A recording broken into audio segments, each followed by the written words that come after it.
Meu pai tem um relógio igual, o jovem disse ao banqueiro, e a verdade mudou tudo. O ar no 4º andar da Avenida Faria Lima era rarefeito, caro. Léo, de 19 anos, sentia-o nos pulmões, um ar que não pertencia a ele.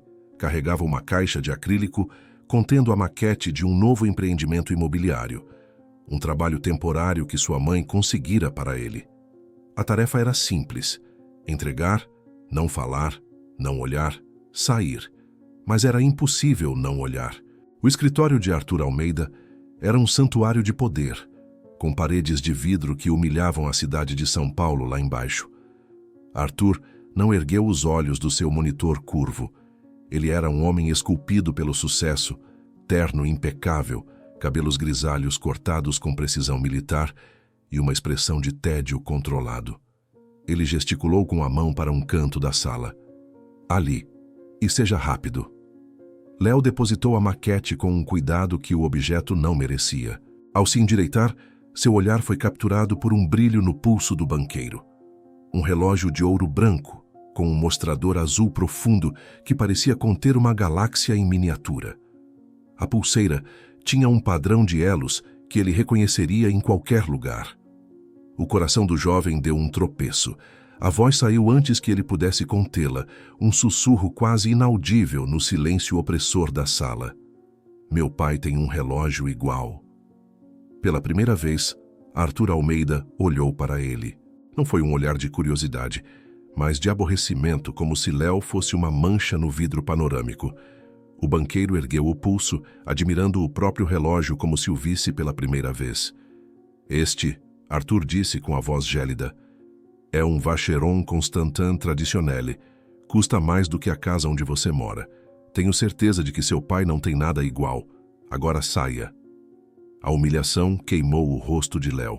Ele não disse mais nada, apenas se virou e caminhou em direção à porta, sentindo o peso do olhar de Arthur em suas costas. A porta se fechou com um clique suave, e Léo ficou sozinho no corredor de mármore, o eco das palavras do banqueiro reverberando em sua mente. Ele não se sentia apenas humilhado, sentia-se confuso. Aquele relógio, ele não era apenas parecido. Era idêntico ao que seu pai guardava em uma caixa de veludo gasta, a única herança de valor do avô, que ele só via em ocasiões raras, quando seu pai o limpava com uma melancolia silenciosa. A viagem de volta para casa, no bairro do Grajaú, foi um borrão de ônibus lotado e rostos cansados. Cada solavanco do veículo parecia acentuar a distância entre o seu mundo e o de Arthur. O mundo de Léo cheirava a feijão cozinhando e roupa lavada. Um apartamento pequeno, onde o amor tentava preencher as rachaduras nas paredes. O mundo de Arthur cheirava a couro, vidro e dinheiro. Um lugar onde um garoto como ele era invisível. Ao chegar em casa, encontrou seu pai, Roberto, sentado na poltrona da sala, a mesma que tinha a marca permanente de seu corpo. A doença o havia consumido nos últimos anos, roubando a força de seus braços de pedreiro e deixando em seu lugar uma fragilidade que doía em Léo. Uma manta cobria suas pernas finas e ele assistia a um programa de natureza na TV com o volume baixo. "Pai?" Léo chamou suavemente, sentando-se no chão ao lado dele. Roberto se virou com um sorriso cansado. "E aí, filho? Deu tudo certo a entrega?" "Deu. O lugar era grande." Léo hesitou, o coração batendo forte. Ele precisava saber. "Pai, o seu relógio, aquele do vovô, onde ele está?" A mudança na expressão de Roberto foi imediata. O sorriso se desfez, substituído por uma sombra de dor e inquietação. Seus olhos, antes focados no filho, desviaram-se para um ponto qualquer na parede. "Por que isso agora, Léo? Deixe isso quieto. Eu vi um hoje, um igualzinho, com um homem muito rico. Ele disse que era impossível." Roberto engoliu em seco. Ele puxou a manta para mais perto, um gesto de autoproteção. "Você deve ter se enganado. Existem muitos relógios parecidos por aí", disse ele, mas sua voz era fraca, desprovida de convicção. Ele se recusava a encontrar o olhar do filho. Léo sentiu um calafrio. Não era a reação de alguém corrigindo um engano. Era a reação de alguém guardando um segredo doloroso, O relógio não era apenas uma peça de ouro e engrenagens. Era uma chave para um passado que seu pai se recusava a revisitar. Naquele instante, a humilhação que sentiu no escritório de Arthur se transformou em algo mais profundo. Uma determinação ardente. Aquela porta que seu pai tentava manter fechada, Léo agora sentia a necessidade incontrolável de abri-la, não importando o que encontrasse do outro lado. A verdade, ele pressentia, mudaria tudo. A fotografia escondida. A noite na casa de Léo foi pesada, carregada pelo não dito. Roberto se recolheu mais cedo e o som da televisão foi substituído por um silêncio denso. Na cozinha, enquanto ajudava sua mãe, Clara, a secar a louça do jantar, Léo tentou abordar o assunto novamente, com mais delicadeza. Mãe, o pai ficou estranho quando eu perguntei do relógio. Clara parou, o pano de prato em suas mãos. Ela era uma mulher de força silenciosa, cujo rosto carregava o mapa de preocupações passadas e presentes. Seu pai tem muitas memórias que ele prefere não revisitar, filho. A vida antes de você nascer não foi fácil. Aquele relógio faz parte delas. Às vezes é melhor deixar as portas velhas fechadas. Seu tom era de aviso, mas também de proteção. Um apelo para que Léo não cavasse uma ferida que ela sabia ser profunda. No dia seguinte, a angústia ainda corroía Léo. Ele encontrou seu melhor amigo, Bruno, em uma lanchonete perto de casa. Um lugar barulhento com cheiro de fritura e café forte. Bruno era o oposto de Léo. Prático, um pouco cínico e rápido com a tecnologia. Enquanto Léo contava a história, Bruno já estava com o celular na mão. Arthur Almeida, ele murmurou digitando. A tela se encheu de resultados. Aqui, ó, o titã da Faria Lima, filantropo e tubarão dos negócios. Tem fotos dele em todos os lugares. Caramba, o cara é dono de metade da cidade. Ele virou o celular para Léo. As imagens mostravam Arthur apertando a mão de políticos em eventos de gala, sempre com uma aura de poder intocável. Um cara desses não tem um relógio igual ao de ninguém, Léo. Ou o seu pai comprou uma réplica muito boa, ou tem alguma coisa muito errada nessa história. A sugestão de Bruno, embora simples, abriu uma nova perspectiva. A internet tornava Arthur Almeida real, tangível, e não apenas uma figura assustadora em um arranha-céu. Ele não era um fantasma. Era um homem de carne e osso e aparentemente muitos segredos. A centenas de quilômetros daquela lanchonete, em um restaurante exclusivo nos Jardins, Arthur Almeida cortava seu magret de canar com precisão cirúrgica. A mulher à sua frente, uma socialite com joias discretas e tédio evidente, falava sobre uma viagem a Paris. Arthur não ouvia. Sua mente, por um instante, voltou ao garoto da entrega. Meu pai tem um relógio igual.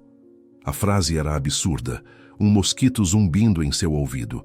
Ele a descartou com a mesma facilidade com que descartou sócios e amigos em sua escalada ao topo. O passado era um alicerce, não um lugar para se visitar. Ele havia se certificado de enterrar cada parte dele sob camadas de concreto e sucesso.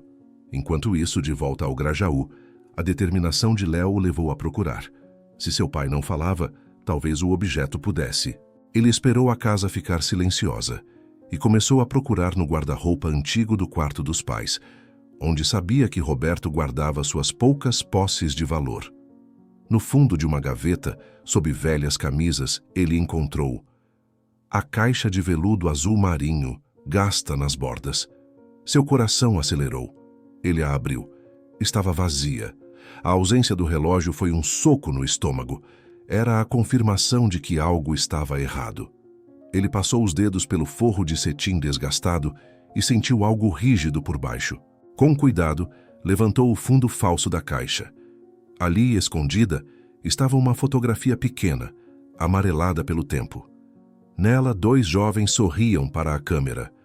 Um era seu pai, Roberto, 20 e poucos anos, magro, forte e cheio de vida. O outro homem, ao seu lado, tinha um sorriso igualmente largo e passava um braço sobre os ombros de Roberto em um gesto de pura camaradagem. Ambos usavam macacões de trabalho sujos de graxa. E no pulso do homem desconhecido, um relógio de mostrador escuro brilhava sob a luz inconfundível.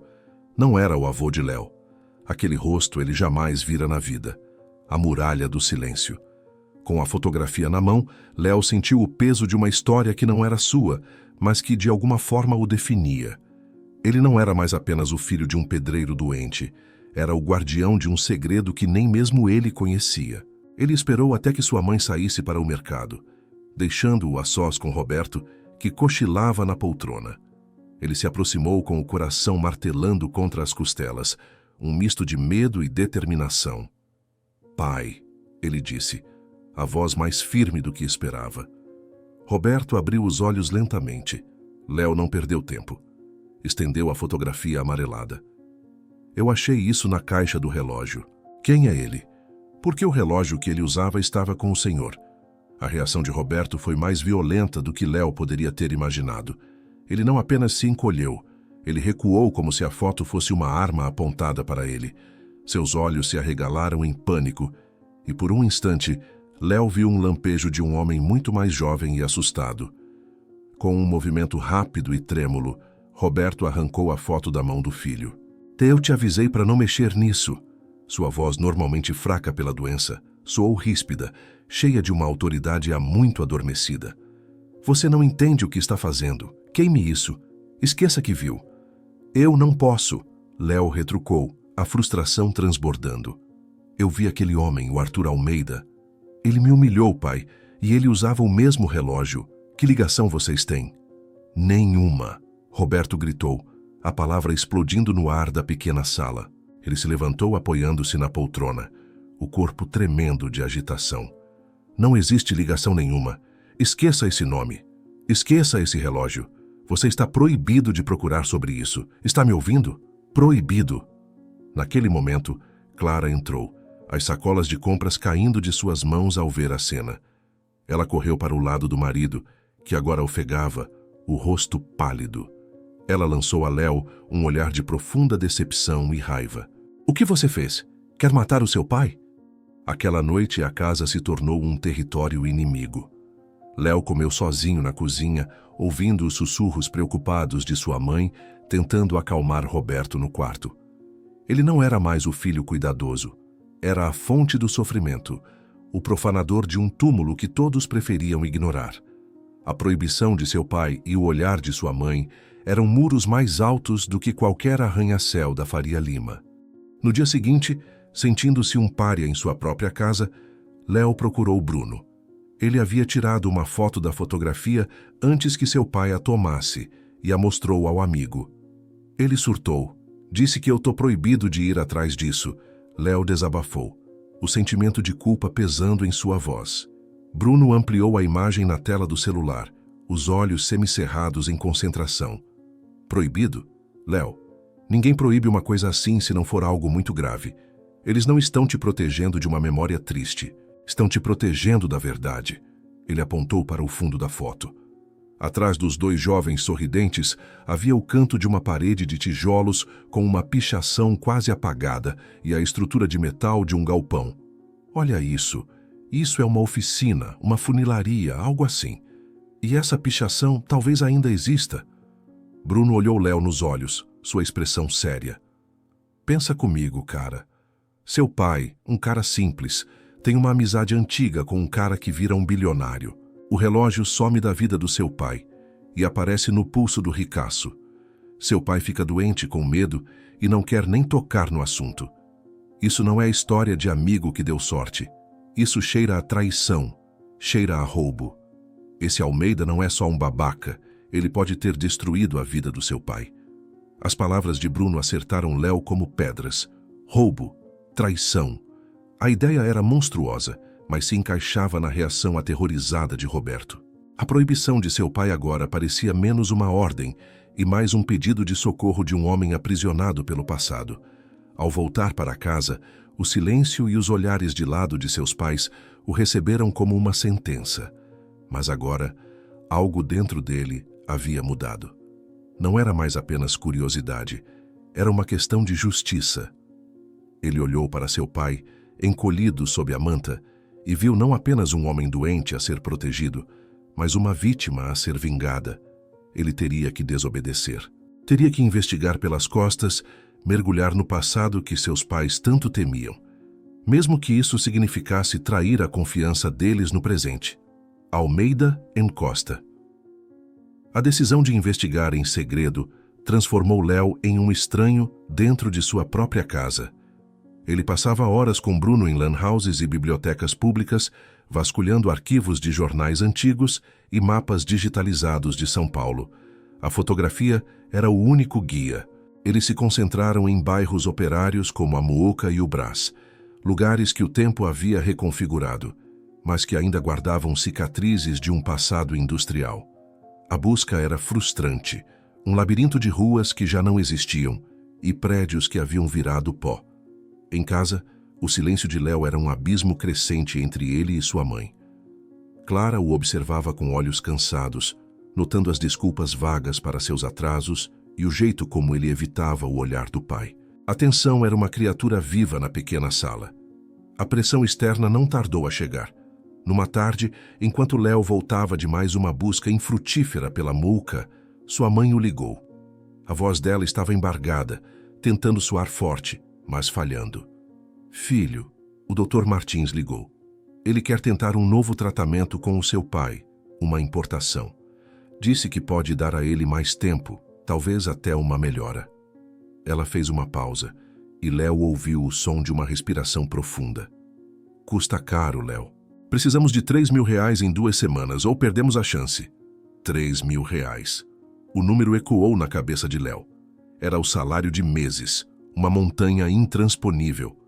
Ao mesmo tempo, para um homem como Arthur Almeida, era o troco do café. A injustiça da situação o sufocou, transformando sua busca em uma missão desesperada. Não era mais sobre entender o passado, era sobre garantir o futuro de seu pai. O relógio no pulso de Arthur não era apenas um símbolo de traição, mas de vida roubada, de tempo que agora lhes faltava. Naquela noite, a barreira entre Léo e Clara se rompeu. Vendo-o chegar tarde mais uma vez, com poeira de rua nos sapatos e uma sombra nos olhos, ela o esperou na cozinha. Não havia raiva em seu rosto, apenas uma tristeza profunda. Eu não sei onde você vai, Léo, mas sei que não é para o trabalho temporário que arrumei, ela disse, a voz baixa. Seu pai sente a sua falta. Ele não diz, mas ele percebe que você está distante. Eu estou com medo. Medo de perder seu pai e agora sinto que estou perdendo você também. O que quer que você esteja procurando nessa história antiga, vale a pena nos deixar para trás no presente. A pergunta o atingiu com a força de um soco. Ele queria gritar a verdade, que estava fazendo aquilo por eles, pelo pai, mas não podia. Confessar sua desobediência só traria mais dor. Ele apenas balançou a cabeça, sentindo-se um mentiroso, um traidor da confiança de sua mãe. Levando consigo a culpa e a urgência do prazo, ele encontrou Bruno no dia seguinte. A desesperança em seu rosto era evidente. Eu tenho 2 semanas, Bruno. 2 semanas para arrumar uma grana que não temos ou para achar alguma coisa que nos dê uma chance. A pressão pareceu clarear a mente de Bruno. Ok, chega de procurar no escuro.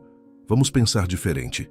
Ele voltou a pesquisar no celular, mas desta vez com termos diferentes, mais específicos. Oficinas antigas Mooca, sociedades automotivas anos 80. E então, em um fórum obscuro de colecionadores de carros antigos, ele encontrou. Um post antigo mencionava uma oficina que era referência em restauração nos anos 80, famosa por um serviço de pintura impecável. O nome da oficina era Almeida Costa. Bruno virou a tela para Léo, o dedo apontando para o nome. Costa. Léo, esse não é o sobrenome do seu pai? O ar fugiu dos pulmões de Léo. Roberto Costa, Arthur Almeida. Não era uma amizade casual. Eram sócios. A fotografia não era de 2 amigos, era de 2 parceiros, donos de um negócio, no início de um sonho. Um sonho que para um terminou em um império de vidro na Faria Lima, e para o outro, em uma poltrona gasta e uma doença implacável no Grajaú. Agora eles tinham um nome, um ponto de partida real. A busca não era mais por um lugar, mas pela história de uma sociedade desfeita. A verdade nas cinzas. O nome Almeida Costa era uma chave. Com ele, Bruno conseguiu desenterrar um antigo registro comercial na Junta de São Paulo, com um endereço na Mooca. A urgência do prazo para o tratamento de seu pai e o peso do segredo familiar impulsionaram Léo. Ele decidiu ir ao local sozinho. Era uma jornada pessoal. O endereço o levou a uma rua que o tempo havia esquecido, ladeada por galpões antigos e sobrados com fachadas descascadas. O número correspondia a uma borracharia, o cheiro de borracha e graxa pairando no ar. A fachada era nova, mas a estrutura do galpão por trás dela, o telhado em zigue-zague, era inconfundível. Era o lugar da foto. Léo entrou, o coração batendo uma marcha descompassada. Um homem mais jovem o atendeu, mas foi um senhor mais velho, sentado em um banquinho e remendando uma câmara de ar, que ergueu os olhos quando Léo mencionou o nome da antiga oficina. As mãos do velho, grossas e manchadas de uma vida de graxa, pararam seu trabalho. Almeida Encosta, o homem disse a voz rouca. Rapaz, você desenterrou um fantasma. Ninguém fala esse nome há mais de 30 anos. Eu sou o Jorge. Trabalhava no galpão do lado. Léo sentiu um choque de eletricidade. Era ele, uma testemunha. Ele mostrou a Jorge a foto no celular. O velho borracheiro pegou o aparelho com as mãos sujas, um sorriso triste e nostálgico vincando seu rosto. Roberto e Arthur, o artista e o vendedor. Eu me lembro bem deles. Eram como irmãos. Eles se sentaram em caixotes de madeira nos fundos da borracharia e Jorge começou a falar. Sua voz transportou Léo para um passado vibrante. Roberto, seu pai, não era apenas um sócio. Ele era a alma do negócio. Um gênio da funilaria, um mago da pistola de tinta, como Jorge o descreveu. Arthur era a ambição, o motor que buscava os clientes ricos e os negócios maiores. Eles estavam destinados ao sucesso. O relógio, Jorge contou, foi um presente de Arthur para Roberto quando fecharam o primeiro grande contrato, um símbolo daquela parceria. Então, o que aconteceu? Léo perguntou, a voz tensa. O sorriso de Jorge desapareceu. Ele olhou para o chão de cimento antes de continuar. Aconteceu o incêndio. Léo sentiu um frio na espinha. Jorge contou que, numa noite de sábado, seu pai ficou trabalhando até tarde. Ele estava desenvolvendo uma nova técnica de pintura para um carro de colecionador, um projeto que poderia colocá-los no mapa. Mas a mistura de produtos químicos que ele usava era nova, instável. Ninguém sabe ao certo. Cansaço, um descuido, um segundo de distração. A voz de Jorge era quase um sussurro. Uma faísca. O fogo começou pequeno, mas atingiu as latas de solvente. O galpão virou um inferno em minutos. A sorte foi que seu pai conseguiu sair a tempo, só com umas queimaduras. O alívio de Léo foi instantâneo, mas durou pouco. O carro do cliente virou cinzas, continuou Jorge. Eles não tinham seguro para aquele tipo de valor. A dívida era astronômica, ia acabar com eles. Foi aí que o Arthur mostrou quem ele realmente era. Léo se inclinou, esperando ouvir a história da traição que ele já havia imaginado. Mas o que veio foi diferente, e muito pior. Arthur tinha o seguro do prédio, então ele não perdeu tudo. Ele viu a chance. Chegou para o seu pai, que estava arrasado, se sentindo o único culpado pela desgraça, e fez uma proposta. Ele, Arthur, assumiria a dívida toda sozinho. Em troca, Roberto assinaria um papel passando sua parte da sociedade para ele, por um valor simbólico. Jorge olhou diretamente para Léo, e o rapaz viu a profundidade da tragédia naqueles olhos velhos. Seu pai não foi só enganado, menino. Ele foi consumido pela culpa. Ele achava que tinha destruído o sonho dos dois. Ele assinou. Entregou a oficina, o futuro, tudo. E a última coisa que ele fez. Jorge fez uma pausa, engolindo em seco. Foi tirar o relógio do pulso e devolver para o Arthur, como se estivesse pagando o último centavo da sua dívida moral. O mundo de Léo parou de girar. A história que ele construíra em sua mente, a de um herói puro e um vilão absoluto, se desintegrou. Seu pai não era apenas uma vítima passiva.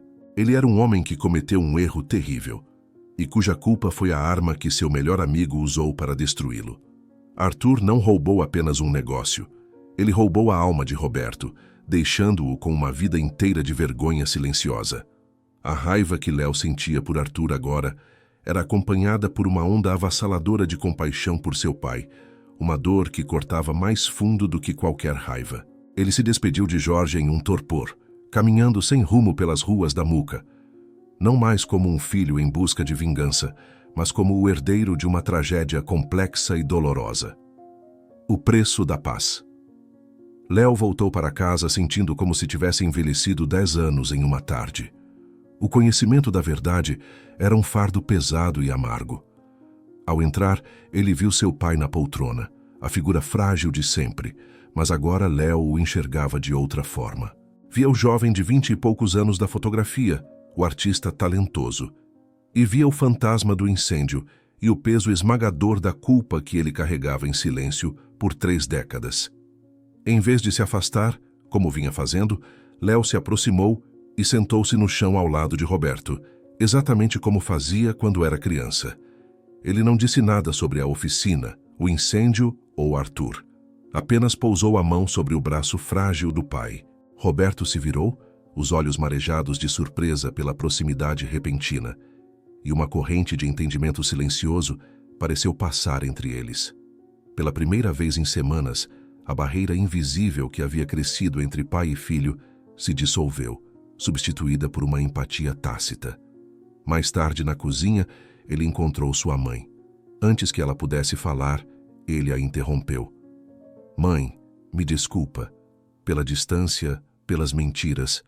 Eu não vou mais te dar preocupação. As palavras eram simples, mas carregadas com o peso de sua nova compreensão. Clara o examinou, vendo uma maturidade em seu olhar que não existia antes. Ela não fez perguntas, apenas assentiu, e a atmosfera de desconfiança na casa começou a se dissipar, dando lugar a uma calma melancólica. O próximo passo foi falar com Bruno. Ao ouvir a história completa, a reação de seu amigo foi exatamente a que Léo previa. Raiva e um chamado à ação. Cara, isso é pior ainda. O Arthur não foi só um ladrão, foi um manipulador covarde. A gente tem que destruir ele. Vazar isso para a imprensa, achar um advogado de porta de cadeia que queira um caso famoso. Mas Léo balançou a cabeça. Não, Bruno, eu não posso.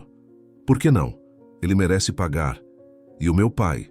Léo respondeu, a voz firme. O que você acha que vai acontecer se eu jogar essa história na mídia? A primeira pergunta que vão fazer é: como o incêndio começou? Se eu vou forçar meu pai a confessar para o mundo inteiro o erro que ele esconde até dele mesmo. A culpa o deixou doente por 30 anos. Expor isso publicamente vai matá-lo de vez. A justiça não pode custar a alma dele. Bruno ficou em silêncio, percebendo a profundidade do dilema. A busca de Léo havia se transformado. O inimigo não era apenas Arthur Almeida, era o próprio segredo, e a arma para combatê-lo não podia ser uma bomba, mas uma chave. Com o prazo para o dinheiro do tratamento se aproximando, a pressão era insuportável. Mas Léo agora tinha um novo objetivo, mais claro e infinitamente mais difícil do que simplesmente conseguir dinheiro. A cura real para seu pai não estava no remédio importado, mas em libertá-lo da prisão da culpa. Para isso, a verdade precisava ser dita. Não em um tribunal, mas entre os 2 homens que estavam no centro daquele incêndio há 30 anos. Ele precisava que Arthur admitisse o que fez, não para um juiz, mas para Roberto. Era uma meta quase insana. Como um garoto do Grajaú poderia forçar um encontro entre um homem quebrado e o bilionário que o quebrou? Ele sabia que nunca mais passaria pela porta do escritório de Arthur. Precisava de um caminho alternativo. E então se lembrou da maquete, o ponto de partida de tudo. Ele ainda tinha o número da empresa de arquitetura salvo no celular. Com o coração na boca e a voz mais estável que conseguiu forjar, ele ligou. Boa tarde, meu nome é Leandro. Sou assistente do Sr. Arthur Almeida. Estamos com um pequeno problema na base da maquete que foi entregue e precisamos do contato da projetista responsável. A secretária dele, a dona Beatriz, está em reunião e pediu que eu adiantasse isso. Você poderia me passar o contato direto dela? Foi um blefe desesperado, uma mentira construída sobre um fio de verdade. Cada segundo de silêncio do outro lado da linha parecia uma hora. A ação estava em movimento e as consequências imprevisíveis. Claro, o blefe de Léo o colocou no caminho de um novo e formidável obstáculo. Sua evolução será medida pela forma como ele o enfrenta. A guardiã do portão. A recepcionista da empresa de arquitetura, sem suspeitar de nada, passou o ramal direto de Beatriz, a assistente pessoal de Arthur. Com o número em mãos, Léo sentiu uma mistura de pânico e euforia. Era a sua chance. Ele respirou fundo e discou, o som da chamada ecoando como uma sentença em seus ouvidos. Beatriz falando. A voz era exatamente como Léo imaginava, profissional, eficiente e sem tempo a perder. Léo tentou soar confiante. Dona Beatriz, meu nome é Léo Costa. Eu preciso muito falar com o Sr. Almeida sobre a sociedade Almeida em Costa. Houve uma pausa do outro lado da linha, tão curta que Léo quase a perdeu. Sr. Costa, todas as parcerias comerciais do Sr. Almeida de 30 anos atrás foram legalmente dissolvidas e finalizadas. Ele não tem interesse em discutir assuntos encerrados. A voz dela era uma parede de gelo. Mas não é um assunto comercial, é pessoal. Léo começou desesperado. Não temos mais nada a tratar, tenha um bom dia. Clique. A chamada terminou. A parede não apenas o bloqueou, ela o esmagou. A derrota foi tão rápida e absoluta que o deixou sem ar. O antigo Léo, o garoto intimidado do primeiro dia, teria desistido ali mesmo, engolido pela sensação de impotência. Mas a imagem de seu pai, a verdade sobre a culpa que o corroía, não permitiu. A frustração se transformou em uma nova e fria determinação. O plano A falhou. Ele precisava de um plano B, um que não pudesse ser desligado com o clique de um botão. Ele entendeu que não podia mais mentir ou usar truques. Beatriz era leal, uma guardiã do império de Arthur. Para passar por ela, ele não podia atacar o castelo. Precisava apelar para a pessoa dentro da armadura. Na noite seguinte, Léo estava do outro lado da Avenida Faria Lima, observando o fluxo de executivos que saíam do arranha-céu de vidro e aço. Cada carro de luxo que passava, cada terno caro, gritava que ele não pertencia àquele lugar. A vontade de fugir, de voltar para a familiaridade de seu bairro, era imensa. Ele se sentia um impostor, um maníaco esperando na escuridão. Mas então, ele fechava os olhos e via o rosto de seu pai, envelhecido não apenas pela doença, mas pelo peso de um erro de juventude. O amor por seu pai era uma âncora mais forte que o seu medo. Ele a viu sair. Beatriz era uma mulher elegante, de passos rápidos e decididos, a personificação da eficiência que sua voz transmitia. Léo sentiu o estômago gelar, mas forçou suas pernas a se moverem. Ele a interceptou na calçada, não de forma agressiva, mas simplesmente parando em seu caminho. Dona Beatriz! Ela se assustou, o corpo enrijecendo, a mão já procurando o celular na bolsa. Seus olhos o fuzilaram, prontos para gritar por segurança. Por favor, disse Léo rapidamente, erguendo as mãos em um gesto de paz. Eu sou o rapaz que ligou, Léo Costa. Só preciso de um minuto. Eu não sou uma ameaça. Seu desespero genuíno pareceu desarmá-la o suficiente para que ela hesitasse. Ele aproveitou a brecha, a voz saindo sincera e sem artifícios. Meu pai é Roberto Costa. Ele pegou o celular e mostrou a ela a foto dos dois jovens sorridentes. Sei que o Sr. Almeida não quer falar de negócios do passado. Eu juro que não é sobre isso. Não estou atrás de dinheiro. Beatriz olhou para a foto e, pela primeira vez, a máscara profissional vacilou. Um brilho de curiosidade, talvez até de compaixão, surgiu em seu olhar. Meu pai está morrendo, Léo disse, a voz embargando, mas ele a controlou. Aconteceu um acidente na oficina há muitos anos e a culpa por isso o consumiu a vida inteira. Mais do que a doença, foi a vergonha que o derrubou. Ele a encarou, um jovem desesperado apelando para a humanidade de uma estranha. Tudo o que eu peço é a chance de o Sr. Almeida falar com ele. 5 minutos, não para consertar o passado, mas para que meu pai possa ter um pouco de paz antes de ir. É um pedido de misericórdia. Ele não a acusou, não falou de traição, não exigiu justiça. Ele despiu a situação de toda a sua complexidade legal e financeira, deixando apenas o núcleo humano. A busca de um filho pela paz de seu pai moribundo. A decisão, ele sabia, não estava mais em suas mãos. Vamos em frente. A aposta de Léo foi feita. Agora, ele e sua família devem lidar com as consequências e se preparar para o clímax que se aproxima. A viagem ao coração do silêncio. Beatriz deixou Léo na calçada com um vago. Vou ver o que posso fazer. Uma promessa tão fina quanto uma teia de aranha. Os 2 dias seguintes foram uma tortura. Cada vez que o celular de Léo tocava, seu coração saltava, uma mistura de esperança e pavor. O prazo para o pagamento do tratamento se esgotava e o silêncio do outro lado da linha era ensurdecedor. Ele havia apostado tudo em um apelo à humanidade e temia ter perdido. Então, no 3º dia, o telefone tocou. Era sua mãe, chorando. Léo gelou esperando o pior, mas eram lágrimas de alívio. O hospital ligou o filho. Um doador anônimo depositou o dinheiro, o valor exato. Seu pai vai poder começar o tratamento na semana que vem. Léo se apoiou na parede, as pernas bambas. Ele sabia com uma certeza que aquecia o peito de onde viera aquela ajuda. Não foi de Arthur, o bilionário.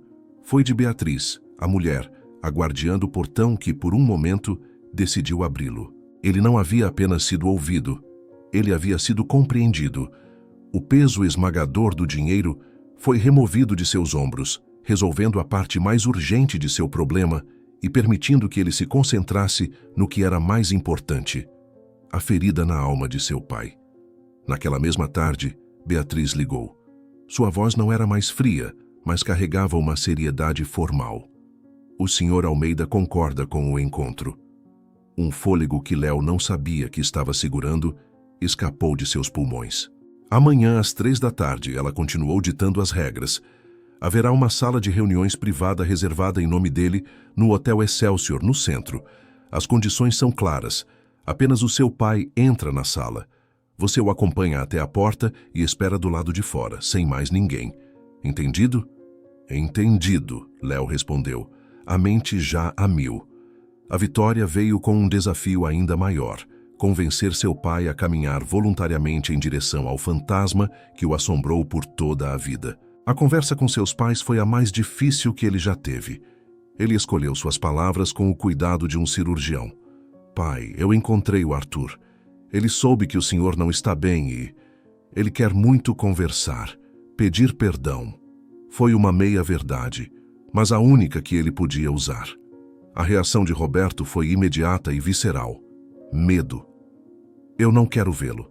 Não tenho nada para falar com aquele homem, ele disse, a voz trêmula, encolhendo-se na poltrona. Clara ficou ao lado do marido, protetora. Léo, isso vai fazer mal a ele. O estresse. Mas Léo não recuou. Ele se ajoelhou na frente do pai, olhando-o nos olhos com uma força que surpreendeu a todos, inclusive a si mesmo. Pai, o senhor passou a vida inteira fugindo dessa sombra. Eu sei que dói, mas fugir não curou. Por favor, faça isso pelo senhor, não por ele. O senhor me ensinou a encarar meus problemas de frente. Deixa eu te ajudar a encarar o seu. A sinceridade e a força em seu filho atingiram Roberto de uma forma que a raiva ou a insistência jamais conseguiriam. Ele viu que Léo não estava mais agindo por curiosidade juvenil, mas por um amor profundo e maduro. Após um longo e pesado silêncio, Roberto assentiu lentamente, um movimento quase imperceptível. Um sim aterrorizado, mas ainda assim, um sim. No dia seguinte, o trajeto de carro do Grajaú ao centro de São Paulo foi feito em um silêncio denso. Roberto olhava pela janela, as mãos entrelaçadas no colo, os nós dos dedos brancos. Léo se concentrava na direção, mas sentia cada respiração nervosa de seu pai. Não eram mais 2 homens em um carro, eram 30 anos de dor, culpa e palavras não ditas, viajando juntos para um acerto de contas. Léo estacionou em frente ao hotel imponente. O momento havia chegado. Ele abriu a porta para o pai e juntos caminharam em direção ao saguão. Aqui estamos. O momento para o qual toda a jornada de Léo o preparou. O confronto final não será dele, mas ele será o arquiteto. A culpa dividida. Léo acompanhou seu pai até uma porta de madeira escura no final de um corredor silencioso. Ele deu um aperto encorajador no ombro de Roberto. Eu tô aqui fora, pai. Roberto, com o rosto pálido e impassível, assentiu e entrou. A porta se fechou com um clique que soou, para Léo, como o início de uma contagem regressiva. Dentro da sala, Arthur Almeida não estava sentado. Ele observava a cidade através da janela panorâmica, as mãos nos bolsos, a mesma figura de poder que Léo vira em seu escritório. O homem que se virou para encarar Roberto, no entanto, parecia mais velho, o peso dos anos mais evidente longe da armadura de seu santuário na Faria Lima. "Roberto", disse Arthur, a voz neutra. Ele gesticulou para uma das duas poltronas posicionadas no centro da sala. O silêncio que se instalou enquanto se sentavam era denso, com 30 anos de história. Foi Arthur quem o quebrou, não com um pedido de desculpas, mas com uma justificativa. "Eu soube que você não está bem. Sinto muito por isso." Ele fez uma pausa.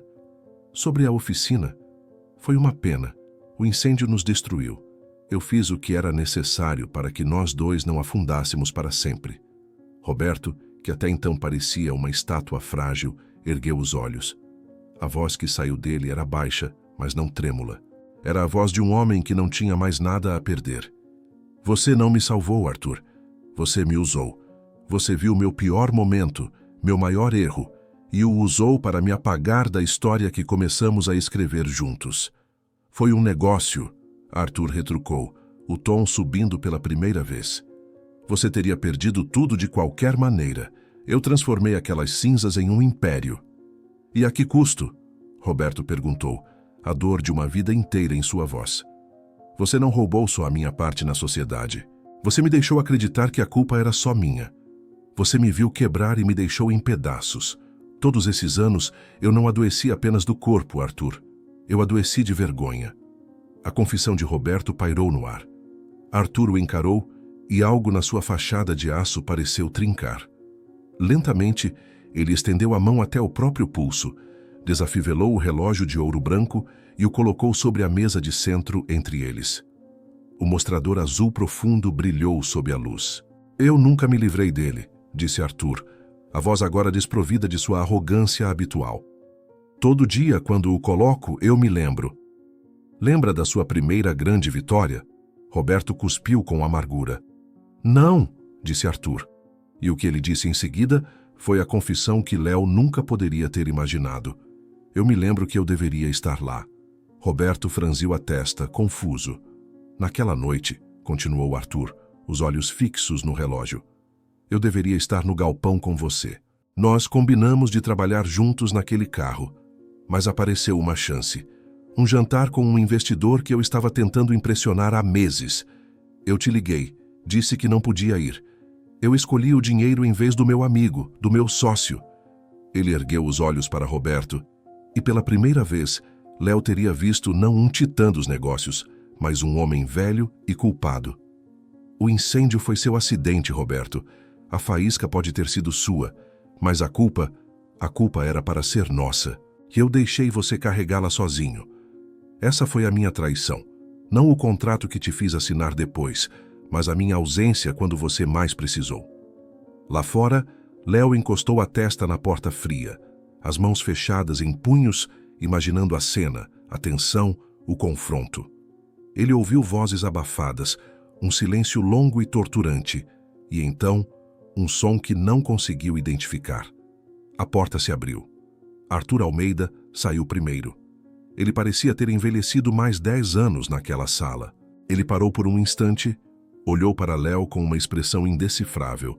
Não era desprezo nem pena, era algo mais complexo, talvez um vestígio de respeito, e se afastou pelo corredor, sem dizer uma palavra.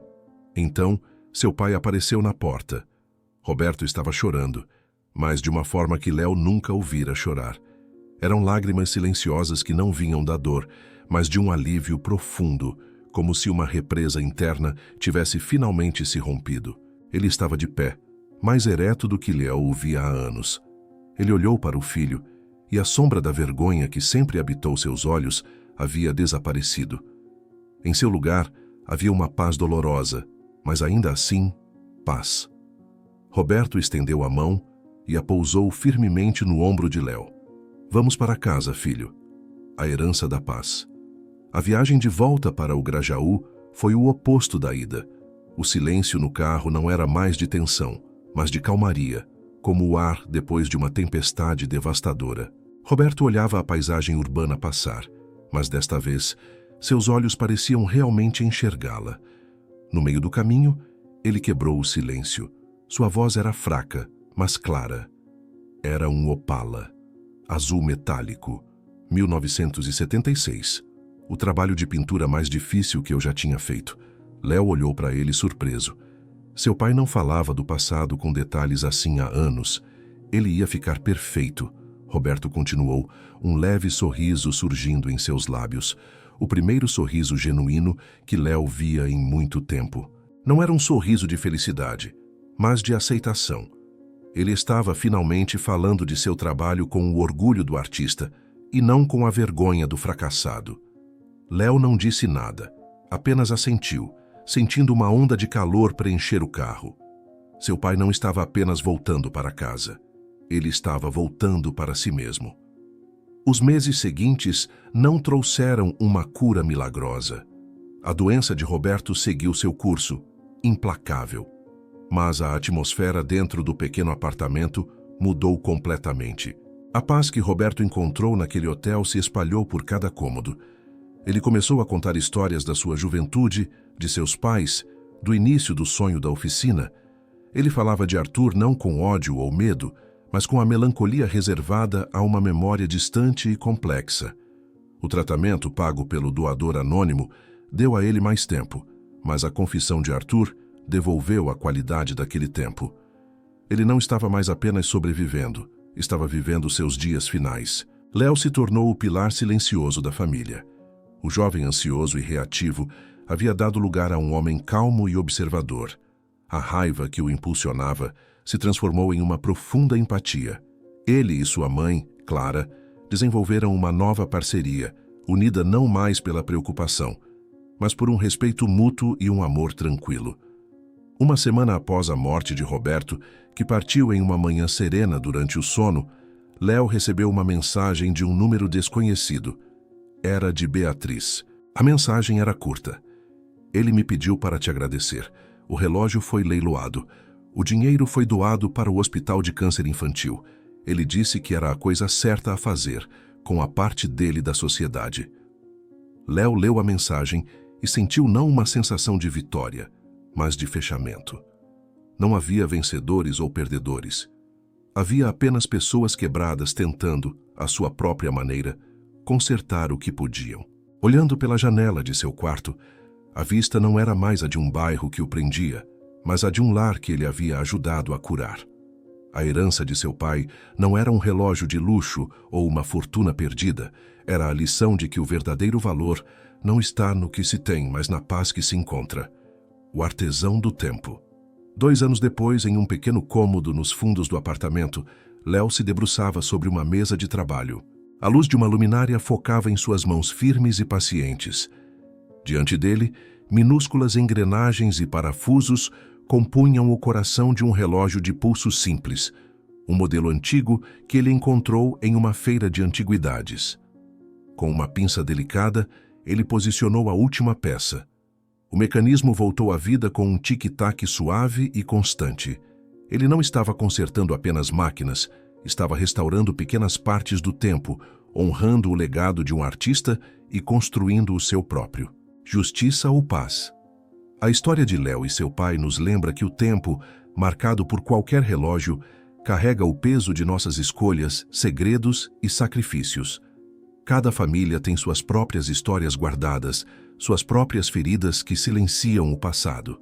A busca pela verdade pode nos levar a caminhos inesperados, nos forçando a escolher entre o que é justo e o que é necessário.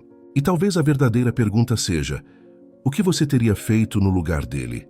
Essa resposta pertence apenas a cada coração que escuta.